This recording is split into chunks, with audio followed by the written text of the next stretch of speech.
What's up, everybody? Welcome back to Corvette Weekly. Welcome back to the show where we discuss everything and anything Corvette.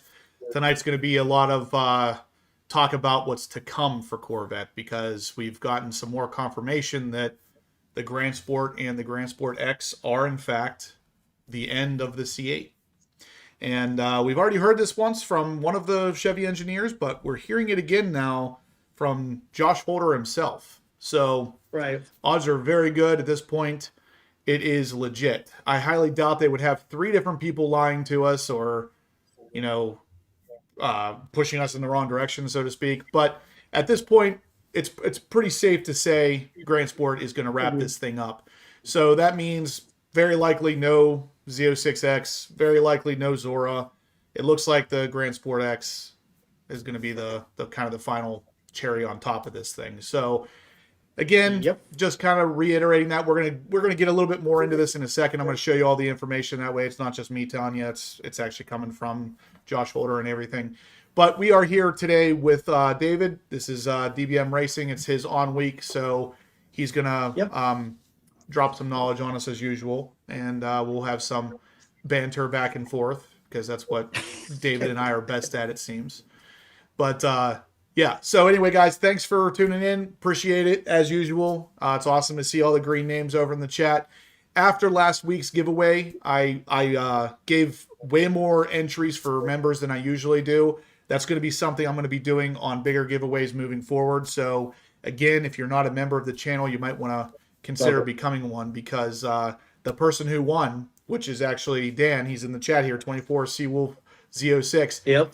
he won with no technical entries. He won because he's a member. That was it. Right. That was his winning ticket, was that he was a member. So That's what we affectionately call he pulled a Nate. it pulled a Nate, exactly. And the difference with that though is Nate in that situation he got one free entry. I gave 25 free entries to the members last week. Right. So Nate did it. He squeaked by with one entry. But Right. yeah, it was crazy because while I was testing the wheel, like the days leading up to last Monday, I had all the names in and everything, and I was just like randomly putting people at different weights and stuff. And there was one person I had in there that had one entry, and one of the times I spun the wheel, it stopped on him. And I mean, the sliver of the wheel was so you couldn't even see what the name was on it until it stopped. It came up on the screen and told me who it was. I was like, oh my god! Like if that had happened live, that would have been insane. But Yeah. Dan and Marie are going to get their 92 millimeter ported throttle bodies, and it's going to be awesome. I mean, he's got a Seawolf Z06. What more can you ask for? What more do you want? And honestly, I love those 92s. Oh my God. Yeah. They're jewelry. They are gorgeous. Mine are carbon flash metallic now. Oh my Yeah, God. nice. So, Yeah. guys, obviously we're going to get into this. Before we do, though, I want to mention, of course, the sponsor of the live videos. It's NCM Insurance, of course. If you guys have not checked out NCM Insurance, please do. And when you do, you're going to want to mention HPO 26 in step number 3. That's going to make sure that the NCM Insurance, they know where you came from, what you're all about, and all that good stuff. And it helps me out, obviously. So NCM Insurance is one of those insurance companies that's going to most likely save you a bunch of money on your cars, and it does not have to be a Corvette. Someone asked me last week if they would insure a Cadillac Escalade. Yes, they will. Any car. It does not have to be a Corvette, even though the name kind of implies they're Corvette insurance. It can be anything. So again, David here has NCM Insurance, and he has a bunch of cars outside of just the Corvettes. So Yep. yeah, check it out. And I know, David, you're saving a ton of money. I ask you this all the time. I don't know if you know Yep. the exact figure or not, but it's a lot. Oh yeah. It was about 50% from USAA to NCM insurance for the cars I have on it. I remember when you said that last time, I was like, that was surprising because USAA usually is pretty good. I mean, they obviously take care of their guys, and that's interesting that it would actually be cheaper with. Well, and part of that is the USA doesn't offer for garage cabs, locks, Yeah. low mileage, those type of. But honestly, I mean they'll insure anything. I have a Dodge Challenger, a '72 Dodge Charger. Like I have so many brands a Ford Mustang. They don't care, but as long as it's garage kept. That now they do have different levels. If you guys are thinking, oh well, I drive my car, they have different levels of mileage per year, and you basically can tailor your premium to how many miles you think you're going to drive. Yeah. So again, you can call them up and tell them, hey, this is what I got. And the best part is they do agreed value. Yeah. And you got a car that you put 40 grand in, and the book says it's only worth 20, you can insure it for 40. Yep. I have a couple of cars insured like that because I put a lot of money into the car, but the Yep. car itself Lots. ain't worth a whole lot. So Yep. yep. Yeah, this is a way to kind of protect your investment, especially if you are modifying it. Another thing, guys, like I said, make sure step number 3, it's going to ask you where you heard about us. Put HPO 26 in there. Brad Chili Pepper Z06 is actually saying he has 5 cars on NCM for $1,700 a year. That's wild. I know there's a lot of cars out there you'll pay $1,700 a year for just one. Yeah, so that's my C8 Z06, my C6 Z06, my 72 truck, my Mustang, my 2009 Dodge Challenger. And yeah, for all 5 of those, I pay like 18 something. So That's I'm pretty cool. wild. Right, almost right there where Chili Pepper. It's like 1800 something. Yeah. And Professor Corvette kind of said the same thing I was thinking when you said the Mustang thing. I was like, oof, don't mention that name here, man. Professor Corvette says Mustang. That's it. I'm out of here. I bought that Joker new in 2003, and it's been through like 8 lifetimes with me. It's one of the ones I just keep tearing it apart, rebuild it, tear it apart, rebuild it. So I don't think it'll ever go anywhere. So yep. And again, guys, if you're going to the NCM Insurance website, all you have to do is whenever you first get to the website, is just up at the very top, you'll see big red button that says get a quote. It's going to take you right to the page where you can just start filling it out. And honestly, even if you don't really want to move from your insurance company, go check it out. Because worst case scenario, it comes back with rates that aren't any good for you. You didn't really lose anything. You don't have to, there's no obligation here. In the step 3, when it asks you where you heard about us, just put HPO 26. It helps me out. Even if the rates aren't going to work for you, that's fine. Just you filling this out helps me out. And just make sure you're putting in that HPO 26 in that step, and it will obviously help me out, but it could very well potentially help you out as well, because you might be surprised what it comes back with. So yeah, and the other thing too, and I think I've said it many times here on live as well, when you call to, you talk to people. Right. They are legitimately the people. Their office is right there at the Corvette Museum. It's right down the hall. It's right there off of Corvette Boulevard. Yep. It's the same people you talk to every time you call, and they're just great folks to talk to and work with. They're awesome. Yep, and they'll be obviously at the bash. I mean, yep. I would hope that they'll be at the bash. They got to walk out the front door. But no, they'll be at the Corvettes of Carlisle as well. So they go to a lot of the actual events for Corvettes as well, which makes them basically part of the community, so to speak. So they're very in touch with the cars, of course. They're enthusiasts as well. So again, just like David said, you're going to talk to somebody there, but you're also going to talk to somebody who understands the cars, specifically the Corvettes. But like I said, it doesn't have to be a Corvette. If they'll insure a Mustang, like David said, they'll insure anything. Exactly. But anyway, guys, I did see Joe Lamb is in here, and he has a bunch of merch coming for the bash. And I wanted to show you guys real quickly. I did get the umbrella and the foam finger up on the website. This is big for you, Professor Corvette. These are both of his ideas, the umbrella and the foam finger. Kind of give you the idea of what these are going to look like. I thought it was really cool that the umbrella obviously says HPO on the top, but when you close it up and you put it in a little sleeve, Joe put on the sleeve, "Stay obsessed." And it's like, I literally don't even have to come up with good ideas anymore. Between the subscribers and Joe Lamb, he takes care of everything. Like, even David comes up with the names of the shirts and stuff. Like, I don't even have to do anything anymore. It's friggin' awesome. But again, guys, because a lot of people saw your foam finger and your merch and was like, "Tell Justin." They messaged me and said, "Tell Justin it's the wrong finger." Yeah, I know. Everybody wanted me to do a middle finger. It's like, there's no way I can do that. But he just said it here. KP said wrong finger pointed. But like, dude, I kept getting messages. Could you imagine if we could have like a sea of foam fingers in one of those like the tech discussions and stuff that happen at the bash, and then all of a sudden in the audience there's all a bunch of middle fingers, like they're gonna kick everybody out of there. Not middle fingers, but I was like, we should all have foam fingers for like the actual GM discussions. Heck yeah, dude. Like, that's what I'm hoping to see. I want to see somebody in there. Is Joe bringing that stuff to the Yeah. bash, or you have to order it ahead of time? He's bringing them. Well, it would be ideal to order it on the website. I'm not charging Okay, shipping or anything. You're just paying the price of the item because Joe, I'll hand them out sure at the bash. You can buy them at the bash if you wait until then. It's just it'll be a little bit more, more of a thing. Yeah, I'll pick up a few just so I can make sure I can hand a bunch out. We can just go in there and wave them around. If I see somebody I see them all the time where they'll be holding their phone, like filming those tech discussions, and if I just see like random HBO fingers pop up, it'll be freaking awesome. That's my goal now. I'm gonna buy a handful of them and just pass them out and be like, "Here, we gotta go do this." Yeah, wave them around. 10 Seconds EO6 said, "For you, the finger should have been a thumbs up." That's also not a bad idea. Maybe I will take that to heart next time. And yeah, 10 Seconds EO6 says, speaking of thumbs up, get them up. Let's hit the thumbs ups. This is a great time to do it. Maybe I will get one just so I can like randomly put it on the chat here while we're on the live videos. So yeah, guys, if you could please smash the thumbs up button. We have a lot to discuss tonight.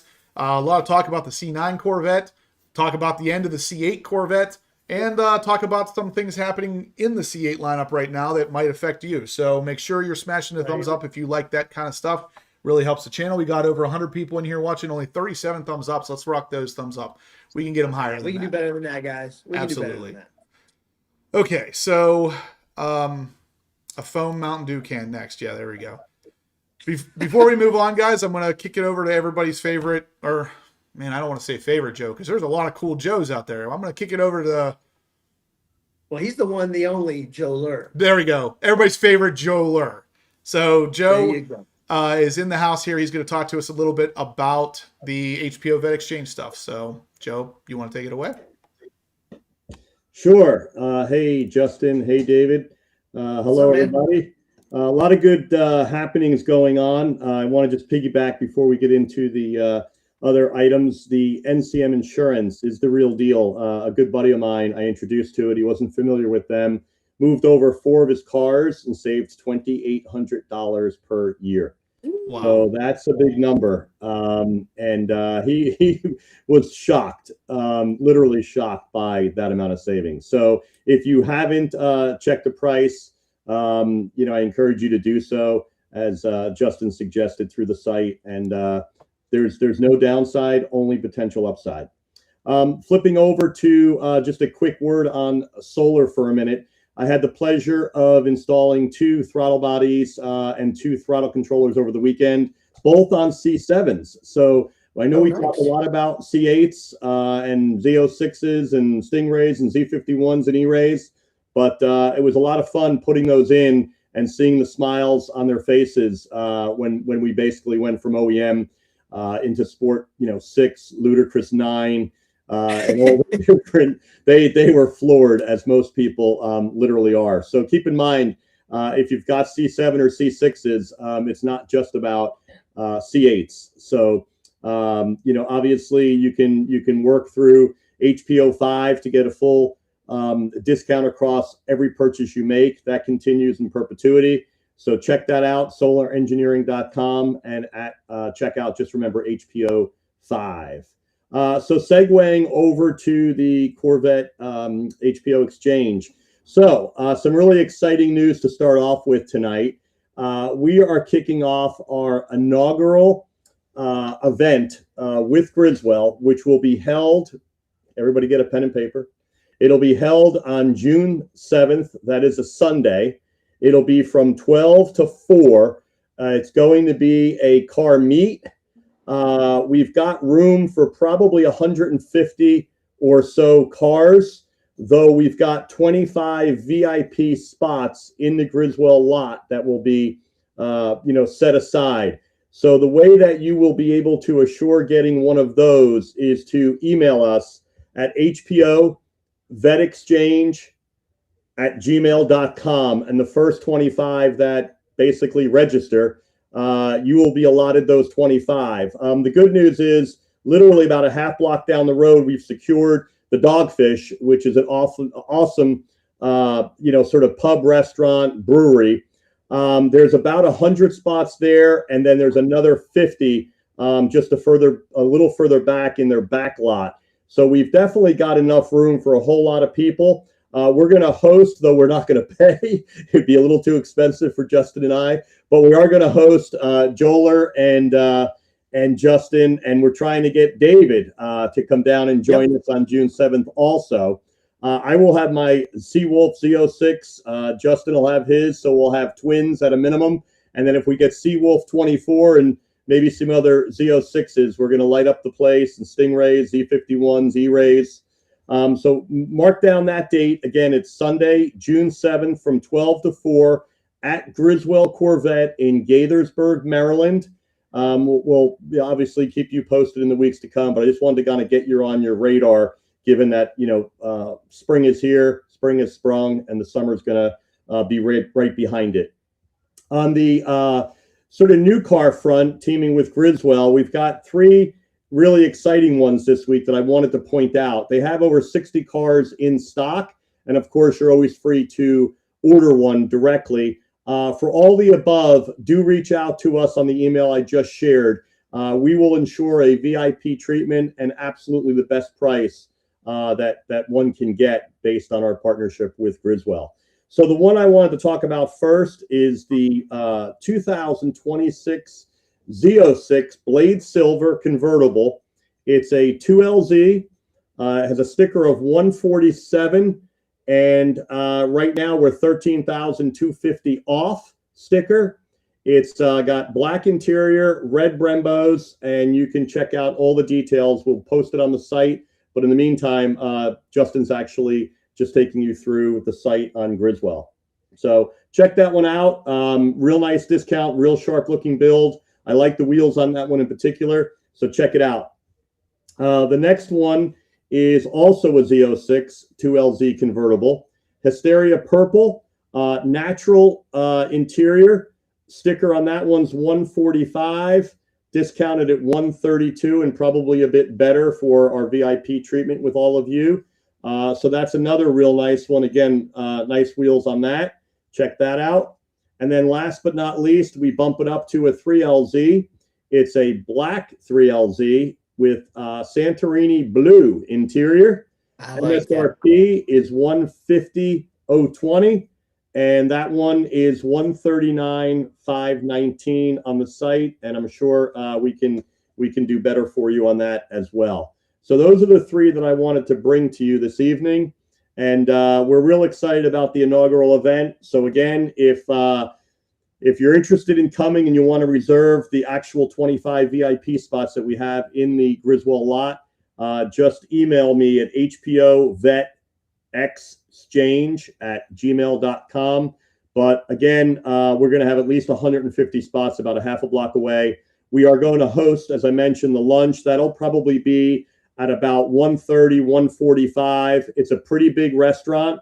So anyone interested in joining us for lunch, you're welcome to attend everything I mentioned. So thank you, and have a great show, everybody. Thanks, Joe. Thanks, Joe. All right, guys. So like Joe said there, we are going to be doing that car show kind of at Griswell / the restaurant area there. But like I said, or like Joe said, I should say, 25 VIP spots. So it's going to be first come, first serve. So email us as soon as you know you want to come. We're going to get you on that spot. Those 25 spots will be, of course, joining me and Joe at the actual dealership. So yeah, that's kind of where you want to be. That's where all the magic, so to speak, happens. So and if I get my seat up there, it'll be the only one that was actually purchased from Griswell.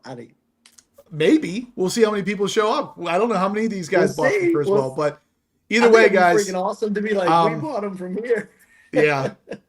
Brad already said that he's going to tell his wife that they're going to Griswell for his anniversary. Yeah, I saw that. That's awesome. I hope you really do actually do that, because hey, there's a nice restaurant there. Okay.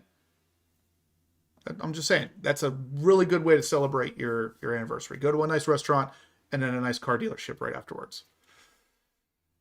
Anyway, again, guys, I'll be talking about this a lot in the future. But it is coming up quick. It's going to be happening in June, so it's not that far away.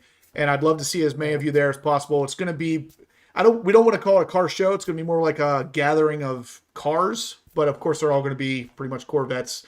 And of course it's going to be at pretty much at a Corvette dealership. So Yep. it's more like a hangout. It's like a car hangout. So let's beat up David as hard as we can to make sure that he Yep. shows up there too. But Well, this is just the beginning. Justin and I are talking with Oh, we're yeah. planning. oh yeah, and We're I planning forgot some big. I forgot to tell you, big I got an stuff. email today about that. We'll talk afterwards. Yes. But we have we're David and I are talking- putting we're talking together. like car shows, Yep. drag strip events. It's the Yep. same thing, guys. We got some big stuff coming. It's for gonna you be guys cool. that we are excited to bring you. It's gonna be so cool, man. Yes, it is. Oh, All right, so Jay Brazelton's in the house. Hello. yeah. What's up, Jay? I saw Dan, obviously, Seawolf 06 is in the house. Yep. I see almost all these names are green. I love it, guys. Sick Boy Life, he Yep. just joined. Thank you. He says, Yes, if he all I did. have Thank is a you. 25 C8 and an E-Ray, can I still be cool? You absolutely can be. That's what I told him. I love the E-Ray. You're cool as hell. I would I would say if you have a Corvette, you're pretty freaking cool. It doesn't really matter what you could have, Yeah, you and know, it doesn't like, even have to be a C8. I was going to stick say boy. It any could be generation of Corvette. Corvette, any performance variant, you don't have to have anything specific. If you're in here and you have a Corvette and you feel like talking Corvettes, even if you don't have a Corvette, if you're joining here because you want a Corvette, you are already pretty awesome. So There you go. but again, guys, Yep. if you want to grab some of the merch that's going to be available at the bash, the umbrella and the foam finger, there's no shipping on them because they will be handed out at the bash. So $9.99 for the foam finger, $19.99 for the umbrella. That's going to get you those products. There is no shipping, and as long as you're not in Pennsylvania, there won't be any sales tax on that either. So grab them for that price. Like I said, the foam finger at that price literally just breaks even for me. I'm literally not Yeah, making I'm any gonna money. I get just me want to some of see those. a wave of foam fingers. That's my thing. So yeah. Let's see. But yeah, anyway, Becca's guys, in the house. the bash is coming up obviously very soon. Yep. I am scrambling like a mofo right now to try to get everything put together because I have like 3 big things coming for my C8 that I'm really hoping to have done before the bash. And now it's getting Yep. really tight because something got delayed, and we'll talk about it. But the video you're probably going to see either tomorrow or Wednesday is going to show you a little bit more about what's coming. And so stay tuned for that. That'll be up on the video probably tomorrow. And it's going to get you a little bit more of an idea of why, what we're doing here. Professor Corvette says, can I get my umbrellas and foam fingers delivered in an enclosed carrier for an Yes. extra fee? Yeah, $7,500. And Yes. we'll roll it in with make sure Message me. that yeah. I'll order it. Justin will deliver it to my house. I'll bring it in my trailer to enclosed delivery for you. And Specifically. we'll make sure that none of the matte paint of these items is ruined in any way, shape, or form. Exactly. I'm offended by mofo. I knew somebody was going to say that because it's an easy way to not actually say the words, but yeah, you know what I mean. So we're getting NCM delivery for all our HPO swag. Yes, sir. Everything that's been Yep. ordered, shirts, foam fingers, and umbrellas will be delivered at the bash. So Joe Lamb is going to arrive with a box about the same size as his car, filled with shirts, umbrellas, and foam fingers. I can only imagine the box for those foam fingers. I can only imagine it because the only way I could order them, I had to order 100. So, like I said, at $9.99, I'm not making any money. So you can do the math on how much this cost, but that was the minimum order was 100. I can only imagine how big that box is. And somehow he's going to have it all there at the bash. So, yeah. Yep. Everything will be delivered the very first day. As soon as I see you guys, just come up, let me know. Hey, I ordered a shirt, or I ordered this, that, and that, and I'll get you Yep. everything you need to have. Because again, guys, And, yeah. Friday is the takeover day. That's the I day was you're just going to wear gonna the say. shirt, and we're also Yep. going to have lunch at the Stingray Grill. So obviously, all of you guys are welcome. But if you have the HPO takeover shirt on, that will be even cooler. If we could get that entire place filled with HPO takeover shirts, I'd feel pretty good about that. Yep. Yeah. I think again, like it was so cool last year that it's probably the most I'm looking forward to is having the shirt skin on Friday. It was Yeah. just so cool. It was cool. And I wear that shirt all the time still. Yeah. That's probably one of my favorite ones that Joe made. So, It is a cool shirt. yep. Yeah, we're Yes. going to need the umbrella. That was Professor Corvette's argument with this is that it rains at Yeah, least always one day rains. every year. So Always.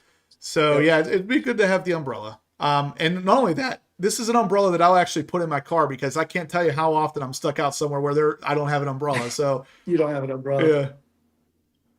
Yeah, Mark, get with Justin and just ship it to me. I'll take care of you. You got the one on Steven's car. I don't know if you saw Lingenfelter's post, like the way it came out in the Arctic white on his ZR1 manifold, the way we painted it. Oh my God, it looks insane. There's a lot of stuff we painted for Steven's car. I'm just gonna tell you guys that right now. Like Steven's car is gonna look insane when you guys see it. There's a lot of stuff that we put through the paint booth. So Squirrel Cage Garage asked what we're getting for Carlisle. So the foam fingers and the umbrellas I'm going to sell for pickup at the Bash or Carlisle. So Okay. if you can't make it to the Bash for whatever reason, they'll be available at Carlisle as well. I don't want to ship these things is ultimately what it comes down to. I can't even imagine what it would cost to ship that foam finger because there's like no good way to ship something like that unless I like wrapped it all up or something. But even then it's like pick it up at the Bash or at Carlisle and they'll kind of be good for both. And as far as a shirt for Carlisle, I feel like that starts to get a little like, I don't know, dirty. Where like if I'm making a shirt for the Bash and then another one for Carlisle, it seems dirty. So I have a bunch of other shirts. Obviously, I have the Mountain Dew shirt, the Metallica shirt in black and white, black and red. Save the manuals. Save the manuals, the regular C8 shirts. I mean, I have like 5 or 6 different shirts as it is. So those will all be available there as well. Well, and honestly, the impact of 25 shirts, 30 shirts, whatever, at the Bash is a huge impact. Whereas the scale of Carlisle, Yeah, dude, it's even just if we had right. 100 shirts, like, you know what I Yeah. mean? Like, not to say that it wouldn't Right. be cool, but at the Bash, it makes a huge difference. Like, you feel like everybody's walking around wearing one. It's awesome, man. It's so great. Yep. Charles says, order a finger for each arm, 2 umbrellas for full coverage. Sounds good to me. You can never be too covered. All right, guys, we got about 150 people in here watching. Only 63 thumbs up. So let's rock those thumbs up. Let's get them to over 100. We do have some information to talk about tonight about the C8 Grand Sport and how it is very likely going to be the car that ends the C8 run. Now, we talked about this in the past where the C8 run was very likely to go to 29 or 30. And it still looks like that is the case. So as of now, the 27s are going to be the Grand Sport and the Grand Sport X. Likely 28 is going to be sticker package cars. I think we talked about, was it 28 that was 75? 28 is what we said. Yep. Yeah, so the 75th anniversary will probably be some sort of special package. And then 29 is likely the year that will either start the C8 or the C9, or it will be the year that we start to see the C9 and then ultimately have it be a 2030, which in my opinion, I think that's the best way to do it. Make it a nice 10-year run for the C8, nice and even numbers, 2020 to 2030, and then even do the same thing for the C9. I actually saw, I think it was in here actually, the very first, one of the earlier comments was talking about how they didn't think that the C9 really needed to come as that early. Like a nice 10-year run from 2020 to 2030 for the C8 is perfect. To make it come any earlier than that doesn't really make a lot of sense because the C8's already, I mean, if, for God's sake, it's 1,250 horsepower in a ZR1X. Like, where do we go from there? And we've talked about it on the channel before where I feel like the only place to really go from here is to really focus on the weight of the car, of the platform in general, and make it lighter. I mean, if you have a 1,250 horsepower car already, you don't need any more horsepower. But if you take 400 pounds out of that car, that's going to make it feel like it's got more horsepower. So kind of be, it'll kind of be interesting to see what they do here. But I think that that's where we're at. The 27s are going to be the Grand Sports, 28s, 75th anniversary cars. 29s either start the C9 or possibly just one extra year, probably a lower production year before they're getting into the C9s of the 2030s.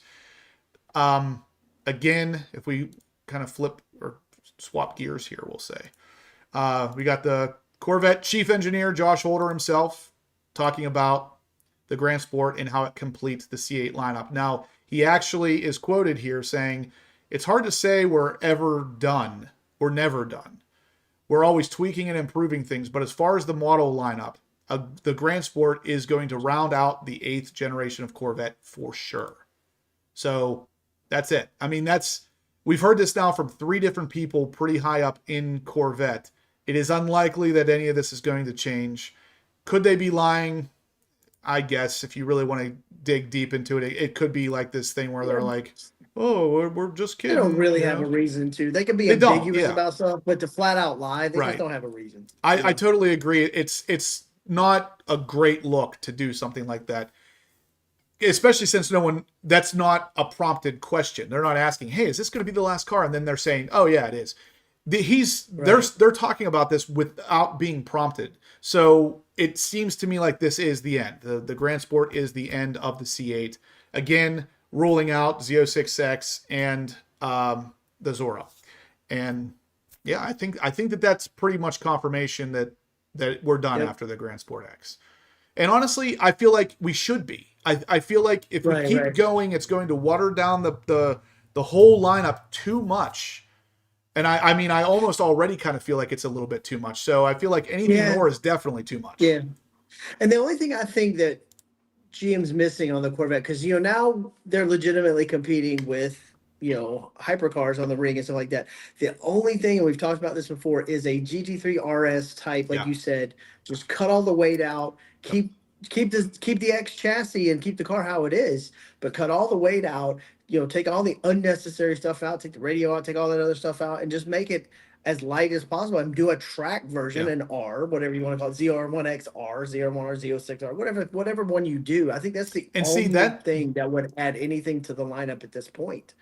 And that fits right into what we were talking about with reducing weight, but also could potentially be just a 75th anniversary package that also reduces weight, and call it something like Z06R or something that's obviously not an X, so there's no confusion.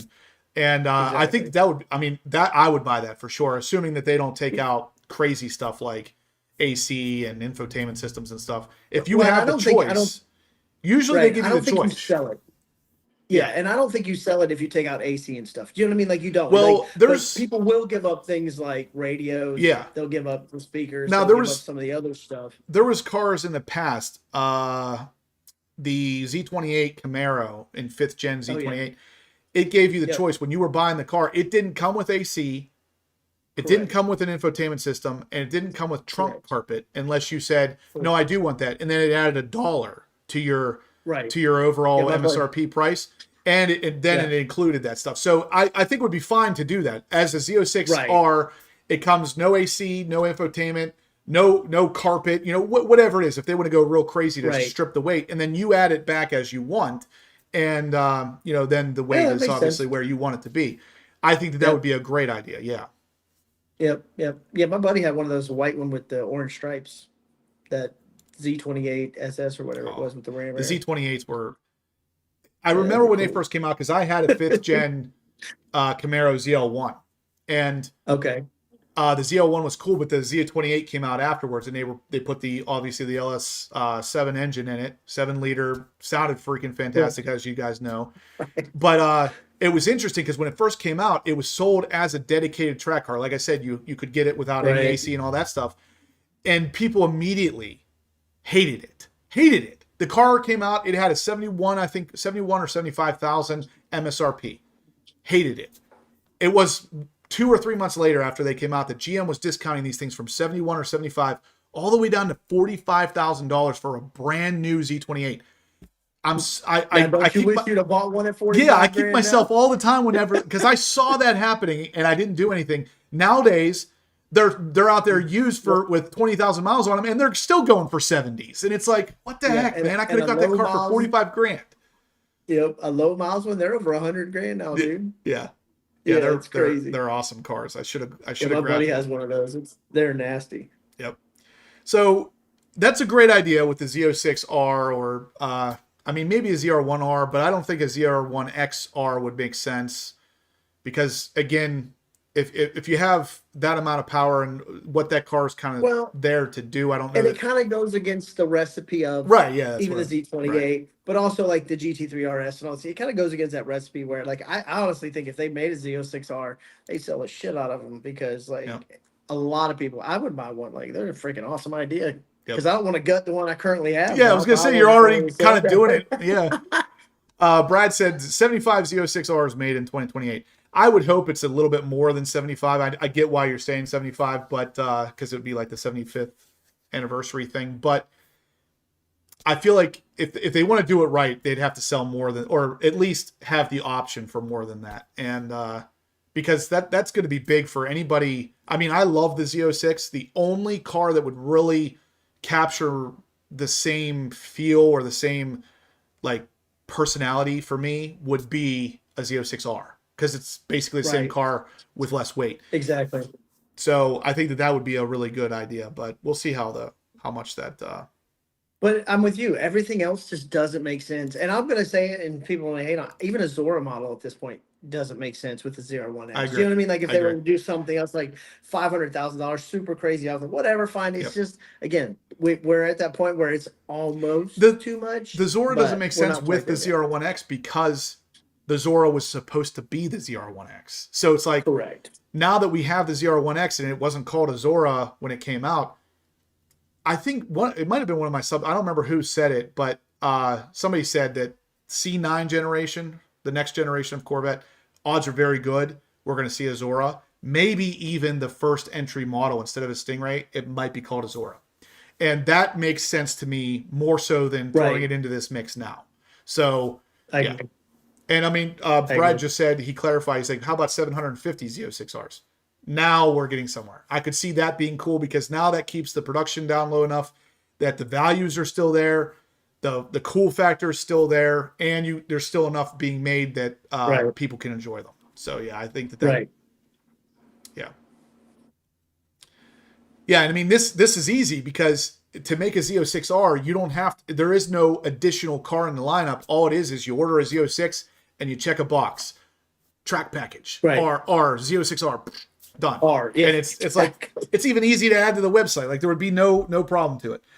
All right, guys, we got almost 200 people in here watching. Let's get these thumbs ups rolling because we only got 80 thumbs ups. We should be at over 100 by now, guys. Yeah, guys, let's go. So if you're just joining, we have Josh Holder himself saying that the Grand Sport and Grand Sport X are going to finish up the C8 Corvette lineup. His quote right here kind of says it all. So he is the third person that we have heard talk about how the Grand Sport X is going to be the last of the C8 lineup, and it's interesting. Maybe you love it or hate it, but either way, it seems like this is probably going to be the last of what we get for the C8. Now, for those of you who don't know how Corvette typically does these things, the C7 was being worked on while the C6 was still being sold. The C8 was being worked on while the C7 was just being sold. So it's safe to assume the C9 has been being developed and worked on for probably the last 5 years. So with that said, that's also another reason why the C8's probably done at this point after the Grand Sport, is because they need to start focusing on getting that C9 literally ready for launch. Even though it's going to be possibly 3 model years or 4 away still, they need to be ready. And the timeline, think about the C8 timeline, okay? Like 2 years before, we started seeing stuff. Yeah. Right? Yep. Hints, rumors, spies, whatever. 2019, July 15th or whatever, 2019, they announced it. Right? Yep. That, and 2024, here it comes. And it makes sense that maybe 2028, we start to see if it's going to be a 23 model. They start to see some stuff coming out.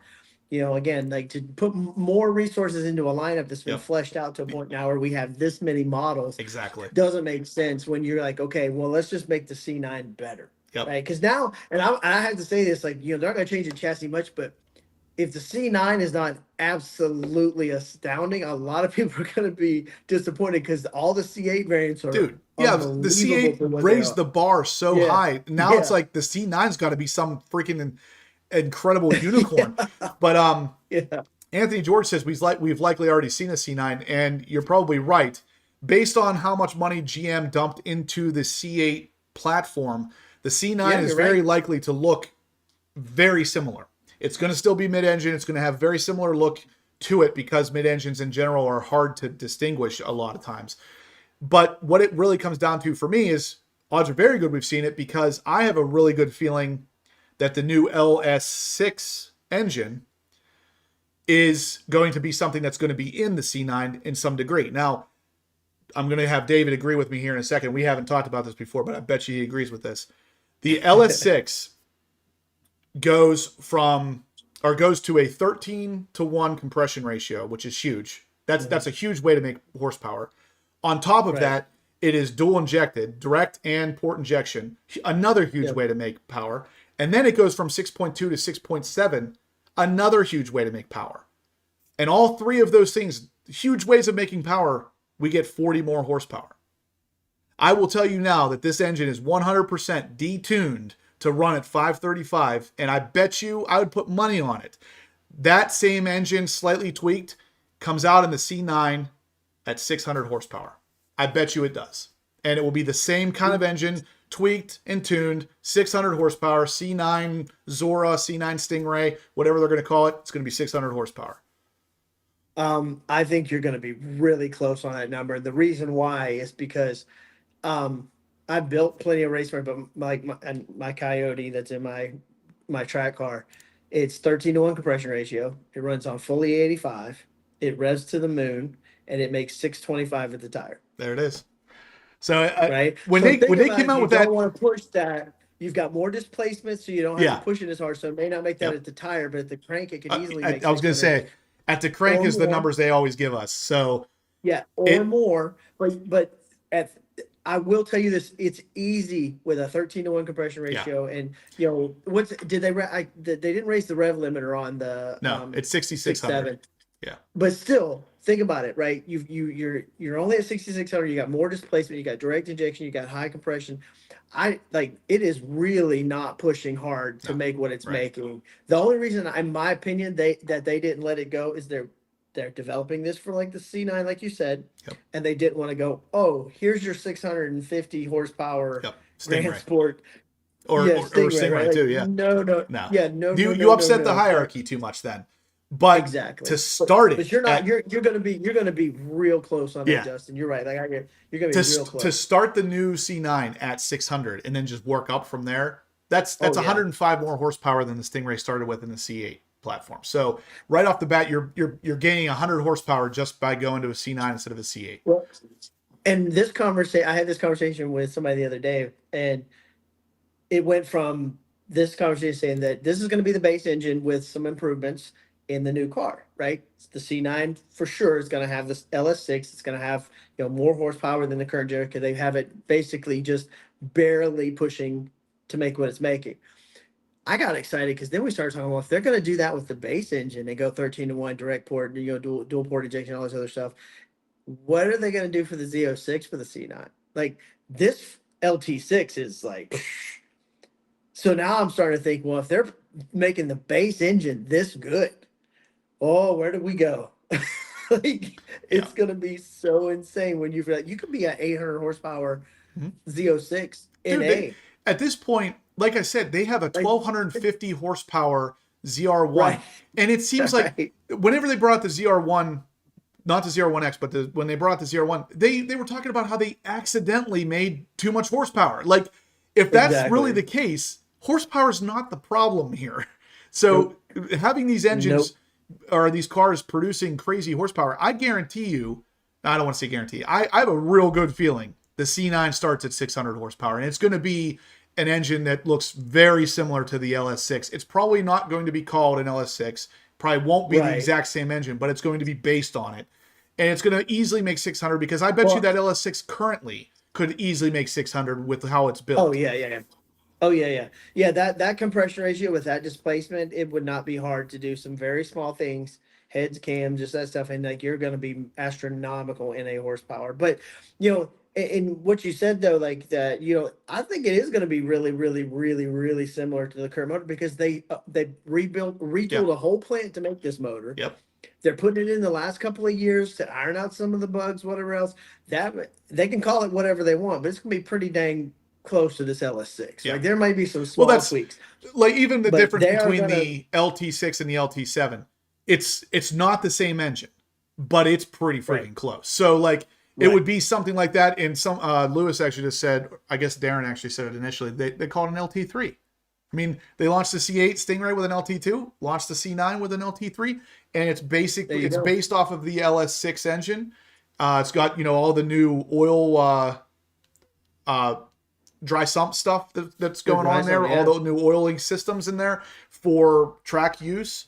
I can totally see it. I mean, there's no way that engine needed direct and port injection to make 535 horsepower. I don't believe that. I think that's there for not future 13 to 1. Yeah, No, right. Not 13 to 1. Like that. Or 6-7. That's legit. Yeah. And the thing is, like, they have, and people don't understand this. Like, if you've never run a racing car, like 13 to 1 is the realm of race car engine compression and running race gas or E85 or methanol or methane injection, something like that. For that motor to only make that much horsepower on 13 to 1 compression, it is pulled back a lot, because 13 to 1 is super what I was high saying for an engine. Initially is that this engine could make 535 horsepower by doing any one of the three things they did. One of those. You do direct injection and port injection, you're there. If you do just a 6.7 liter from a 6.2, you're there. If you do just the 13 to 1 compression ratio, you're there. But they did all three and still only got 40 additional horsepower. And I'm like, no, that they're hiding something in this engine. I know it. I mean, we learned more to come. We learned that they did the same thing with the LT6s and the LT7s. They were literally hiding an extra oil scavenge pump for the LT7 in the LT6, and no one noticed. I mean, why would they? You have to tear apart the engine. But I'm just saying. Yeah, the only thing I have to say too is the current design of the. I hope they look at it in the C9, whereas the limiting factor on that, not the new version that's going to go in the C9, but the LS6, in my opinion, is going to be the low side fuel pump, right? Because they come with one, you know. And again, if you're going to be 13 to 1 compression, dual, port and direct injection, you're going to need a lot of low side fuel pressure to run dual injectors. Like, that's just a thing. Yeah. So maybe their horsepower is pulled back because they don't want to do that on this platform, but they're looking at the C9 to say, okay, well, screw it, we go two low side fuel pumps, or we go more fuel or bigger fuel pump on the bottom. That way we can feed the injector. If you can combat low side fuel pump pressure with dual injection, so if there is an issue with that, that's probably why they would have gone that route. But that's where, like, when you're talking about like the ZR1s and the ZR1Xs, if people start tuning these, I know some people are like, nah, my car's fast enough, like, I can't touch it. But this is going to be something that's going to be. This is a great point too. NBA Live brings up, says, don't forget about the bigger throttle body and the ram air intake. It's like they did that's 5 things that they did to make 40 horsepower. There's no way. There's more to this. Even at just, like you said, even at just 13 to 1, that's 40 horsepower right there. Yeah. Like, it really is. So. What's interesting about the port, or I keep wanting to say ported, the throttle body on the LS6 is it's 95 millimeter, and I bet you it ends up being the same stock throttle body, same AC Delco throttle body that I have on my C7 ZR1. This is what GM does. They recycle these things and put them on a bunch of different cars. This is one of the reasons why when you get a solar ported throttle body, it's such a benefit, because the engine is using a throttle body that it's not completely utilizing all of the power. Because, they said, oh, we already have that throttle body, let's just make it a 95. When in reality, maybe that would benefit better from a 103. But they don't have anything that uses a 103 that I know of. So that's why that kind of thing helps. But, it's Professor Corvette says it's parts bin. That's what it's all about. That's exactly right. Well, and you got to think from a cost standpoint, right? That's why a lot of these parts cross over between things like trucks and cars and different model Corvettes, and it's all cost for them to do this stuff. The aftermarket, they know at some point it's going to make up for anything that they don't do from a standpoint of cost control. They know that. Yep. So, all right. So to switch gears again, the next point of interest here is going to be the stop sale for the C8 Corvette. Right now, it's a 2026 stop sale. I guess there are some 25s involved in this, but there's a dealer software fix. I saw this talk happening earlier. I think Mark, ZR1 Mark, was talking about it. It's a software fix. The bumper does not have to come off to fix this issue, but ultimately what it is your rear brake lights, if they ever go out, if the LED short circuit or burn out or whatever, you're supposed to get a notice on your dash that the rear brake lights are burnt out. These cars do not get that. They need a software update for the system to basically understand that if that happens, there's got to be a message that displays on the dash. It's not a huge problem for the end user, but it is a stop sale at this point. So if you're looking at a 2026, it will have to have this new dealer software, which is highlighted right here on the screen. It will have to have that flash to the car before you could buy it. Now, apparently there are actually 438 2025s as well that are still new. So if you have a 25 that's brand new or a 26, you might need this software flashed. So definitely keep this in mind if you're looking for a new 26, or even if you have a 26, because just because you own it already does not mean you don't need that fix. This is just for the cars that are on the lot currently that can't be sold because of it. Correct. I guess that's a good point, actually. Now that I think about it, you don't have to take off the rear bumper for the fix, but you would have to take off the rear bumper to fix it if it is burnt out. So I guess, Right. yeah, it's unlikely that they would burn out. I knock on wood, I have never seen a C8 with a burnout taillight. But if it ever did happen, you would be alerted on the dashboard if it's working correctly. Yep.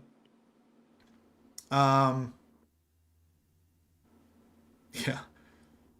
Riley Roofer says the stop sale has not stalled the sale of his C8 ZR1. In fact, delivery is tomorrow. So that's awesome. Congrats, brother. Yep. I'm Get guessing those break-in miles done so you can light it up, man. Let it eat. I was gonna say I'm guessing we'll see you at Carlisle, right? With the ZR1. He got his spec is basically identical to what I would get. So nice. Oh, Steve Robertson says his is under the recall. Okay. Interesting. Yep. Interesting. Yeah, 01 Mark was saying he went 198 in his. He said he didn't realize he was going that fast, and I did almost the same thing in Stevens. Where Dude, as soon as you put the pedal down, it's easy. I ripped it off and I looked down and I was like, "Whoa!" Because I cracked off like a 4.2 second 60 to 130, just goofing off. Yep. And realized I was going like 150. And then you're like, "Oh, that's going to jail." Going to jail. Yeah. Exactly. All right, and then the next thing we're going to talk about, guys, is of course, the new Grand Sport. We're talking about this a lot, it seems, lately, but they are out there already. They're out and about, basically being tested. This one here is in the new the new old Admiral Blue. 27 Grand Sport, grabbing groceries in Bowling Green. So this thing is literally out just shopping. What does that say back there? It looks like at the Dollar General. Dollar General, baby. You got it. Yeah. All right. We spent so much money on this car. We got to go to the Dollar General from here forward. But it looks interesting sitting there. I'm not a big fan of Admiral Blue, but in this particular light, it actually looks pretty good. So again, you're going to find these things kind of rolling around down in that area. Apparently, these actually were taken from the NCM insurance guys, which is funny. The sponsors of the channel are out there car spotting. Spy shot, man. Yep, and then there's another better shot of it, like Dollar General Corvette. You know, that's not a great look, but whatever. They're out there shopping. Carbon fiber wheels, carbon ceramic rotors. That's your Grand Sport right there, and it's typical heritage pattern or package too, with the white stripe heritage stripes in the back. Very interesting stuff. And so, honestly, and this was one of the ones with the Santorini blue dipped interior as well. I like the Santorini blue. I liked it on that black Vet you guys have for sale. But the first thing I would do if I bought a Grand Sport would be put hash marks on the front fenders and take them off the back. Yeah. I don't care if the engine's back there or not. That's the first thing I would do. Yeah, it's interesting, and I don't know that that's why they do it. That's just what I'm thinking makes sense. Like otherwise, I don't have any idea why. I've done renders. I've had Chat GPT make them for me just to see, and that's the first thing I would do would be take those off and move them to the front. And if you really want to, like, you're talking about 2 pieces of vinyl, like you're talking about $20. Oh yeah, you like, can put it back on. If you really want to do it, it's not that big of a deal. But, exactly. Yeah. And I'm a blue. I like blue, but again, I like the Admiral Blue. I like that it's coming back with the Grand Sport. I'm glad they stuck to a traditional color for it. You know what I mean? Yep. So that's I like that. I was never a fan of Admiral Blue. I still am not. However, it does look decent under this light. I think, without a doubt, I think the new pitch gray metallic is the color. I think that's. Oh yeah, dude. I told you a while ago. I told you when the paint code first came out, like we sprayed some just plastic pieces just to see, and it's gonna be nasty. That color was so many, like the blues, the oranges. Like the accent colors are going to go so good on that pitch car. You guys watch. I'm calling it right now. The accent colors are going to pop. 100%. I totally agree. Yep. That's a great question. Will the new ZR1 get the blue dipped interior? I think that they had, well, no, that was actually, they had confirmed, GM confirmed that they're going to be doing more asymmetric interior colors. So instead of just the black and red like we've seen in the past, the Santorini blue dipped is also going to have an option for it. So it is very possible that we would see that blue dipped in something else. But at the same time, I do think GM could potentially keep that Grand Sport only. I do like it. I liked it, and I liked it on the black car that you guys have, or that was on the website for sale. That looked good. The black or the blue with that looked real good. Yeah, Elkhart, or specifically Riptide. I think Riptide was probably the nicest blue they've put on a car since Laguna Blue. I agree. Riptide, and again, first seeing it on the cars, I was like, man, whatever. But the more we saw a lot of the Riptide intakes. I'm telling you, the more I've seen that color, that blue is phenomenal. Yes, it is. That blue is absolutely phenomenal. It looks so good. And now, I can appreciate when I see it. And I think last year, Carlisle, when we were walking around, wasn't there when it was like Lake Elkhart, there was a Riptide, and then there was a Rapid Blue or something like that. There was like 3 blues in a row, and you could really see the difference. When we were both like, whoa. Big difference. Z06 Hot Rod Todd says GM has pitch gray on their visualizer. I will tell you without a doubt, do not buy pitch gray, especially based on how it looks on the visualizer. It looks completely different. I mean, honestly, on the visualizer, it looks awful. Like the colors, the pictures that they've showed, like the actual high quality pictures, it is a far different color. And I've said the same thing about Seawolf. When Seawolf first came out on the visualizer, it looked awful. It was terrible looking. Yes. But in person, it's completely different. So the visualizer doesn't do a good job with colors, is ultimately what I'm saying. So make sure. And it's always the off colors, or like the kind of skewed colors. Because I know you don't like it, but see, I didn't like Cacti because all I had ever seen was the visualizer. It looked like shit. But then when we did our plant tour, when we did our delivery of our Z06s, I saw carbon fiber cars rolling off in Cacti, and I was like, oh my god, it looks great in person. I know you don't like, but I mean, like in person, but cars, that was the hysteria never looked good on the visualizer. The visualizer sucks, and it's so shitty that we got such great technology out there, and GM's visualizer still sucks. I think it's hilarious because if you go to GM's website, they show a picture of, like, real close up of pitch gray metallic, and you can tell in that picture what the color is going to look like. Then you go to their visualizer and it's completely different. It's like, why don't you just use that picture? Like, what are we doing here? It's the worst technology ever. It's so bad. But guys, we got 200 people in here watching. 98 thumbs ups. Come on, smash the thumbs up for me. It really helps the channel out a lot, and I would really appreciate it. Jeffrey Burnley, welcome to being a loyal HPO fan. We got 3 new members tonight, guys. That's freaking awesome. Yeah, man. Yeah, that is awesome. Kevin says, is GM making available GSX badges and decals for the current E-Ray owners? I highly doubt it. I mean, you could probably buy them, but they're not going to give them to you just because you had an E-Ray. But and honestly, you're going to find, mark my words, you're going to find that the E-Ray guys that currently have E-Rays aren't going to want it to be mixed up as a Grand Sport X, because those cars are going to maintain a separate enough identity that you're going to want one or the other. Very few are going to be like, oh, I'm selling my E-Ray to get a Grand Sport X.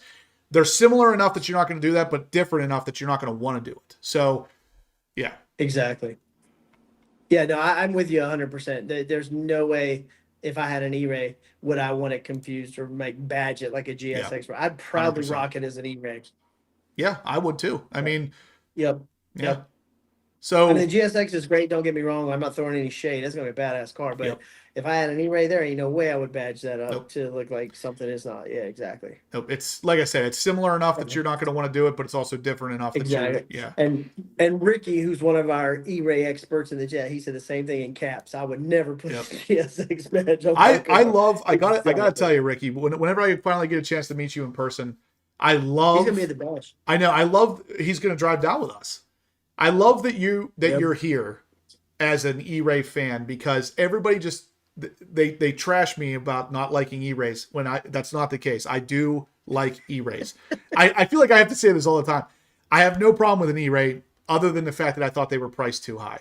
Other than that, it's a fantastic car for what it is. As long as you understand what you're getting when you click buy, you're getting an awesome car. Don't get me wrong. You're just not getting a Z06 killer, which a lot of these guys out there say that that's what it is. And those are the guys that give this car a bad name. So, well, and I love that Ricky's in here giving us the opinion of an E-Ray owner, right? Like we can surmise to say I would never do it. You could say you would never do it, but here we have Ricky in here who's like the E-Ray guy for us, short of C8 Nate, and be like, I'm never doing that. Yeah. So there you go. Professor Corvette says he's thinking about getting 86 IROC decals for my Z06. As sad as it sounds, IROC Z. I was going to say, I'm almost okay Z. with it. Do IROC Z and then just put a random 06 beside it. Yeah, that's the way to do it, man. Yeah. Engineered insanity. I like it. He says, I thought it was priced too high too, the E-Ray. I thought it was priced too high too. Yeah. So they changed the name and raised the price. Like, I kind of feel like to some degree GM was like, you know what are we doing here? F it, we got nothing to lose. Yeah, we got nothing to lose. Let's throw more money at this thing. Nobody seems to care. And it's like, meanwhile, if they would have priced the E-Ray where I thought they should have priced it, that car would have sold a billion times better. It was only about 10 to 12,000 at most. Oh, too much. If they would have lowered it by that amount, it would have been perfect. I but agree. instead, like Engineered Insanity said, instead they raised it. So. Yeah. Well, and the marketing was so bad, you can't price-wise put it in the exact same market as the Z06 because the marketing and the hype on the Z06, you can't put them in this, even though for different reasons, for whatever, they're both absolutely amazing cars. Yep. You put them in the same market at the same price, and makes no sense. It's just not going to happen for them. Yep, makes no sense. Jim Middleton says, Justin, are you going to Ron Fellows again anytime soon? Yes, I am. So my Z06 I bought in July. I have a year to schedule a date for Ron Fellows. I'm going to do it. I'm going to schedule it probably if I can in October or November because that's when it starts to cool down out there. I will let you guys know whenever I'm going to do that because there's a couple of you that had voiced that you'd like to go at the same time. David being one of them. But I'll let you guys know whenever I figure out when. Whenever I figure out when I can go, basically. So. If you're looking to go as well, hang on for a second. It might not be a bad idea, actually. If there's enough of you out there, if you want to go to Ron Fellows at the same time that I do, send me an email with your full name, first and last name, email address, and phone number. Because if I can get Ron Fellows, the scheduling girl, on the phone and fill up a class of Z06s or whatever it is, we can all go at the same time, and I'll give all of your information to them at that point. That way it's all done at once, because those spots fill up quick. Dude, I obviously already have yours, David, so I'll throw your stuff on there too. But because I don't have a voucher, but I don't care. I've always said when you go back, I'll pay full price. It was that good. Yeah. Like it was. Well, you would need a voucher, but they still need to know your information and to get you into the same class that will have to be at the same time. Yeah, you have all my stuff. But Vlad actually says that he agrees wholeheartedly. The E-Ray should have been priced under 100K, way under. It's a fantastic car, no doubt, but it should have been priced differently. And everybody thought it was going to be. The E-Ray was going to be the car that the Grand Sport is very likely going to be now, was going to be priced in between the Stingray and the Z06. And at that time, the Stingray was around like 65. The Z06 was just a hair over 100. It was like a 102 or 106 or something. So they could have priced that car at $89,900. Called it 90K, and it would have fit right where the Grand Sport is very likely to come in now. That's what they should have done from the beginning. You know where it hit me that I was like, GM's in trouble, was when Nate told me what he paid for his car. Yeah. Like, I think his was 146 or something like that for his E-Ray. And that's a well-equipped Z06. Everybody. Yep. Exactly. And I was like, whoa, I was like, GM's got a problem here. Like, that's going to be a tough sell. So. Yep. So one other kind of topic I want to touch on here is not necessarily a piece of news, but again, guys, we got 200 people watching. We got 116 thumbs ups. Rock the thumbs ups. We're about to talk about a topic that kind of gets me a little bit heated. So Audric, we're going to get heated here in a second. Heated. Yeah. Spicy. I saw a topic pop up on the Mid-Engine Corvette forum that I hate seeing, because there was a guy, and he used to, I don't know if he was a subscriber or not, but he used to comment on my videos all the time. What his comment would always say would be, whenever I'm talking about a C8, he would always comment and say, "Thank God they don't offer a C8 in a manual." And I always replied, like, why? Who cares if they offer it in a manual? You don't have to buy it in a manual. Go buy it in an auto. Why does it matter if they offer it in a manual? So now a lot of people are saying, hey, we wish the Grand Sport was a manual, blah, blah, blah. So this person makes a thread on the mid-engine Corvette forum. I don't know if it's the same guy or not, but it's somebody who has a similar opinion. He makes this thread, and his title on this thread is, "Why do Corvette owners still want a manual transmission?"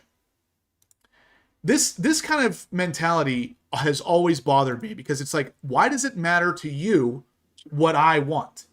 And this is one of those mentalities that really gets to me whenever they're talking about how they're happy that a manual isn't an option. Why? Like, if I'm going to order it that way, you could still order your automatic. I'm going to order a manual though. Like, why does that bother you? Anyway, if you guys look at this thread here, hopefully it doesn't end up being anybody that's in here, because this is going to get gross. It looks like the name is Brian with a bunch of letters, 73. He goes on to say that he's driven countless manual transmission and automatic transmission cars, and he came to the realization that a manual transmission has overstayed their welcome. First off, way wrong, because I still like them, and I know David likes manuals, and I know a bunch of you guys like manuals. Yep. So no, it is not overstayed its welcome. That's a weird thing to say. There is zero reason to offer one, because there's zero reason to ever use one.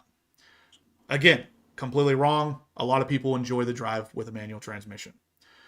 It used to be that the performance advantage in terms of numbers and control was all in favor of a manual transmission setup, but now with the DCT, that's not really an option, or not really a thing anymore. That much is true. When you look at reaction time, shift time, control, blah, blah, blah, DCT far exceeds anything the manual transmission can provide. This is true. This is not why people buy manual transmissions. And last, performance numbers really tell the story, being faster in every way. So the question is, why can't people be happy with a paddle shifter set up like the C8? I think driving my 24 Z06 is amazing, both in auto and manual mode.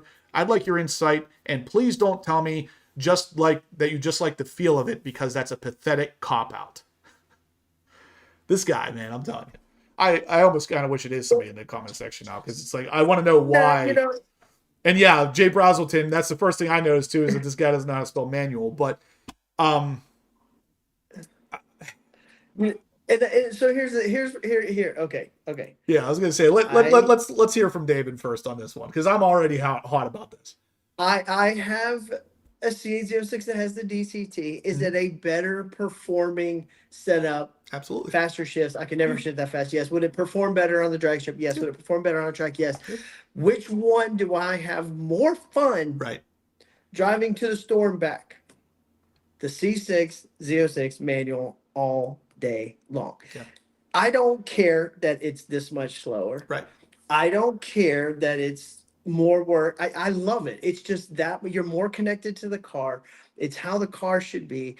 Again, offer the DCT, offer the manual. That way, Lightfoot, whatever over there can have his DCT, and the rest of us can have a manual if we want it, because it's not about being, if I wanted to be the fastest ever, I'd get a 2-speed power glide and, CO2 shift that thing and just but that's not what it's about. Yep. It's about the experience. Engineered. You, like Ricky said, I think Ricky was like, tell us you've never driven a manual. Yeah, exactly. And that's exactly it.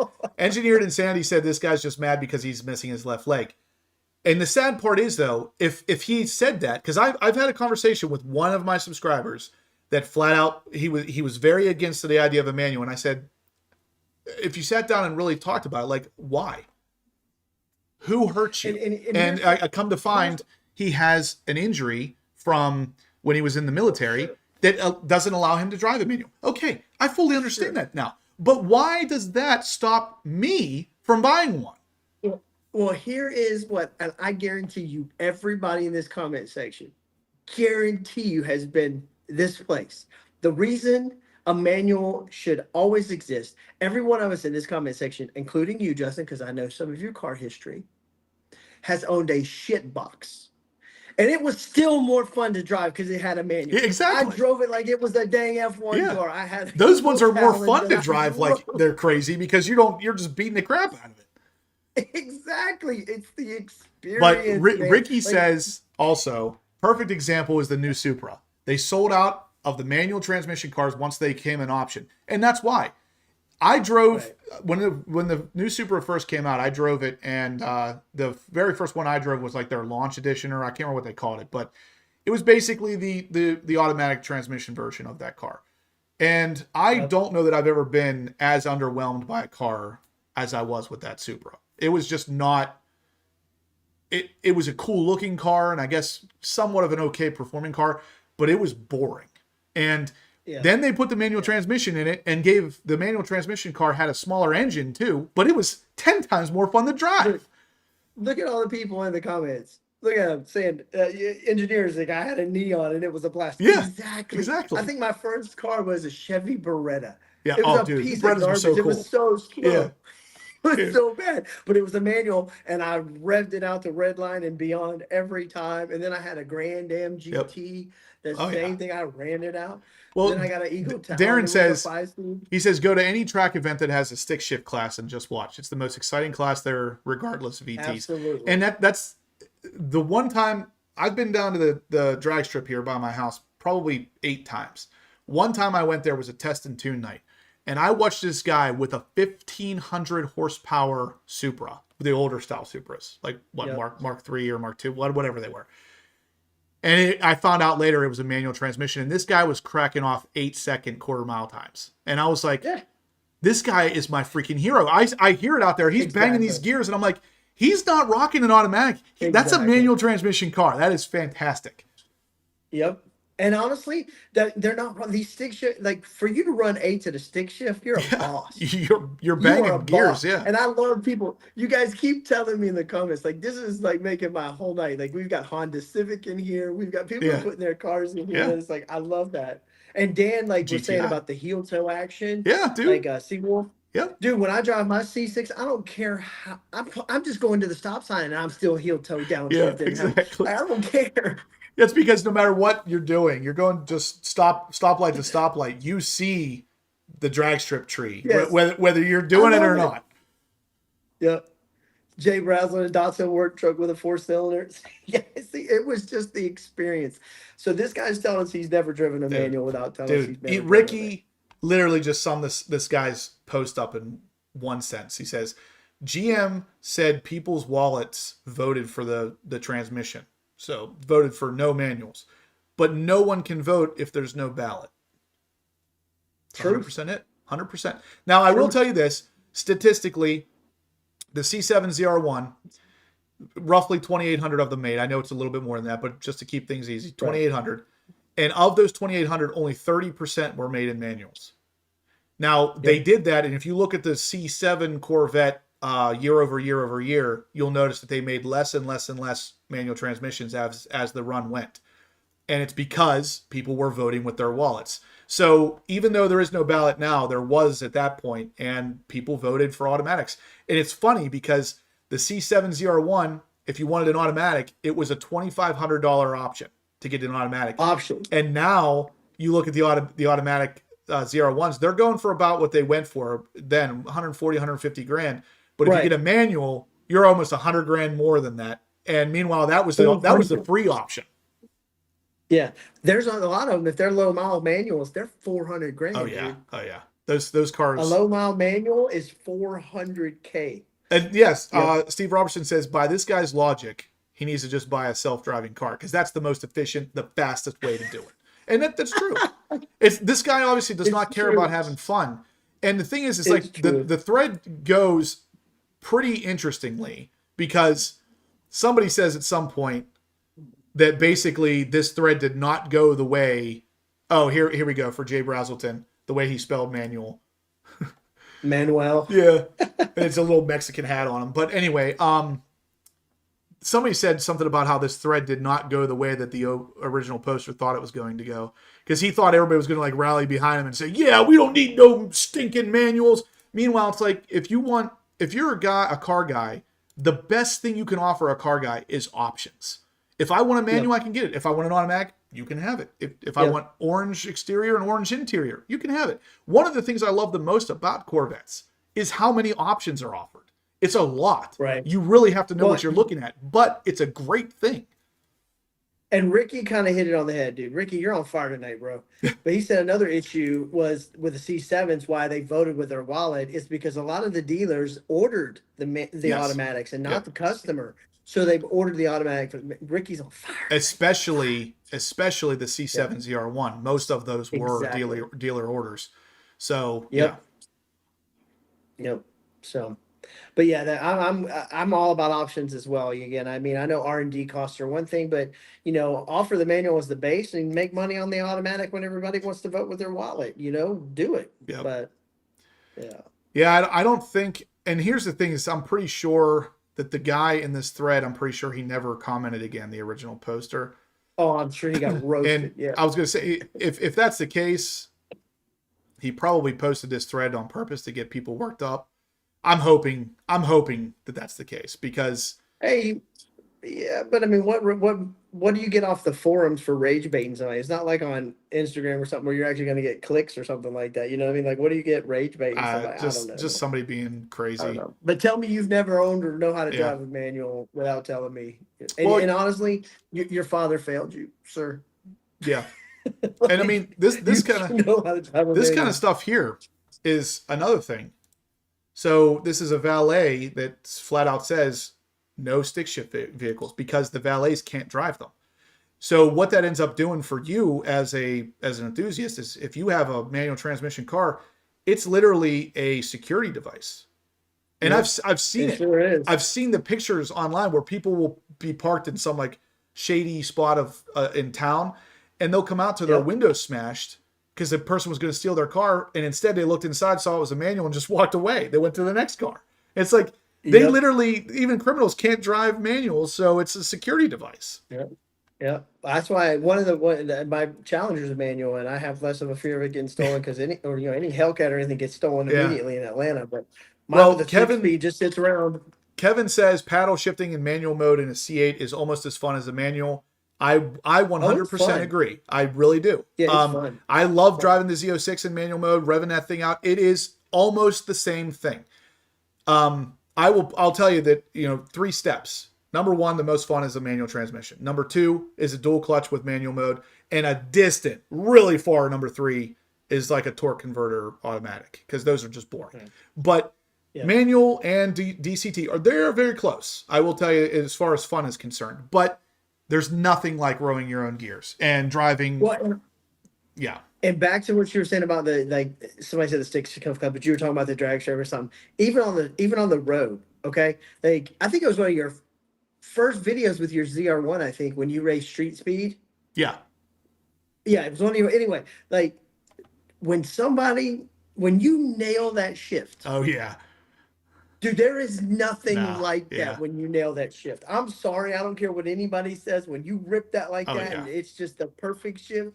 And not only do you feel like a boss, but the car sounds phenomenal, way better than an automatic. And it's because like the way that shift's happening, there's just something about the way the car sounds, the way the car agrees with you, and it becomes literally it's an extension of your personality. But no better feeling as a driver when you nail that. 100%. And then other people are there and they'll be like, damn, that boy can drive. Yep. And Cameron Thompson says he would say DCT is a unique driving experience. Not as fun as a manual, but really fun too. 100%. I would not take, and this is where things differ with me and this guy that posted this thread.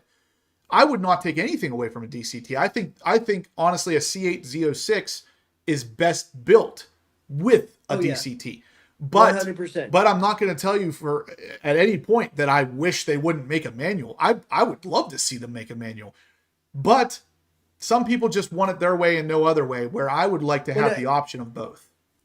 The option would be great, but you're right. The Z06 specifically, the performance variants of the C8 platform are optimized for the DCT. 100%, guys. And it is all blasted manual mode, you know what I mean? Mm-hmm. But there's just something about nailing that shift. There's just something about heel toe downshift in that. Yeah, you make the same sound when you pull the left paddle on your DCT, but it's not the same as when you nail that Right. heel toe downshift. It's not. There is a lot guys. more driver experience that goes into driving a manual Yes. well. So Yes. it is that the reason why you're saying is there's that feeling of hitting the shift. It's more, there's more of an experience. You're more in control of the car, and it's because you have to learn to drive that, not just be able to get the car to move, but to learn where that car gets shifted, how it gets shifted, where it likes the power, all that stuff. And it's a little more fun to drive a car like that when there's more to it than just pressing the gas. You know what I mean? Yeah. And even just when I'm not in it, like hard at it and just rowing, whatever, as long as it's not sitting in traffic, because we all do exactly. that And that's what I mean is that there's just rowing gears. There's pros and cons to each side. If you get a manual transmission and you're sitting in like Pittsburgh or Atlanta traffic, I've been there, done that, and I come out, my left leg is super muscular, and my right leg looks like it's like falling off. I will say the only other time I'd prefer the DCT was like leg day when I was younger. Exactly. Murder my legs, trying to push in the clutch and your leg is shaking. Yeah. Oh, Bill's in the house. Did you have an SRT4? What's up, Bill? Me? Yeah. No, I had a turbo Cobalt, which is kind of it. That's same. What you had. Yeah. And I'll tell you what, I will tell you without a doubt, turbo Cobalt. It was a 2009 SS. With a tune, that car was almost 400 horsepower to the wheels, but it was a front wheel drive. It was a manual, only came in manual transmission. It was it was one of the most fun cars I've ever driven. However, it would torque steer like a mother, because all that power going to the front. The front would lift. You wouldn't get any traction, but it was a fun car and it was fast. And that thing used to upset, especially BMW owners, like you would not believe. Yeah. Well, I had an Eagle Talon TSI that was the all-wheel drive one. Yeah. So I never had to worry about the torque steer, but it was the same thing. I think I made them around 400 horsepower, but it would hurt some feelings, man. And I revved it out, banging it off. I didn't care. It was awesome. Awesome. Kevin says, Justin, your C701 is the only spec to have concerning C701s. When you bought yours, did you hold out for a manual when shopping? No. So believe it or not, the C7ZR1, when it first came out in 2019, people were iffy on buying it because they knew, at that point, everybody knew the C8 was coming in 2020. So a lot of people shied away from buying the previous generation when the new one was right around the corner. I was shopping for a C7ZR1 in July of 19, it was literally 2 weeks prior to them announcing the C8 officially. And that's when I was shopping for one. I found a few of them that I was interested in. And 2 or 3 of them were torch red, but they were all manual transmission, all ZTK package cars. And then I found this black one in Virginia that was just sitting on this. It was on the sales lot in the sales room on the floor. And I found it, and I worked out a deal with them, went down and bought it. I bought it at $11,000 under MSRP, and it was brand new. Just so happened to have all the stuff on it that I wanted, and it was the spec that I absolutely loved. So, yeah, it was it was interesting. You didn't really have to look for stuff then.